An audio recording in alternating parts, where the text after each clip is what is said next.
புதுக்கோட்டை மாவட்டம் ஆவாரங்குடிப்பட்டி அருகே கட்டுப்பாட்டை இழந்த அரசு பேருந்து சாலையோர பள்ளத்தில் இறங்கி விபத்துக்குள்ளானதில் 19 பேர் காயமடைந்தனர்.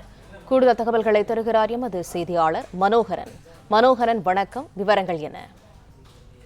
வணக்கம். அரசு பேருந்து விபத்துக்குள்ளானதில் சிறுவர், பெண்கள் உள்பட 19 பேர் காயமடைந்துள்ளனர். புதுக்கோட்டை மாவட்டம் இலுப்பூரில் இருந்து சுமார் 28 பயணிகளுடன் கீரனூருக்கு அரசு நகர பேருந்து சென்று கொண்டிருந்தது. பேருந்து ஆவாரங்குடிப்பட்டி என்ற இடத்தின் அருகே சென்றபோது ஓட்டுநரின் கட்டுப்பாட்டை இழந்த அரசு பேருந்து சாலையோரம் இருந்த பள்ளத்தில் கிடுகிடுவென இறங்கியது. இதில் உள்ளிருந்த பயணிகள் அலறினர்.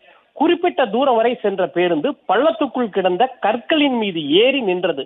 இந்த விபத்தில் பேருந்தில் பயணம் செய்த சிறுவர், பெண்கள் உட்பட 19க்கும் மேற்பட்டோர் காயமடைந்தனர். இதனை கண்ட அவ்வழியே சென்றவர்கள் உடனடியாக 108 ஆம்புலன்ஸுக்கு தகவல் அனுப்பியதை தொடர்ந்து நிகழ்விடத்திற்கு வந்த 4 ஆம்புலன்ஸ்கள் உடனடியாக காயமடைந்தவர்களை மீட்டு கீரனூர் அரசு மற்றும் தனியார் மருத்துவமனையில் தற்பொழுது அனுப்பி வைக்கப்பட்டுள்ளன. இந்த விபத்தில் நல்வாய்ப்பாக சிறிய காயங்களுடன் பயணிகள் தப்பினர் என்பது குறிப்பிடத்தக்கது. தகவல்களுக்கு நன்றி மனோகரன்.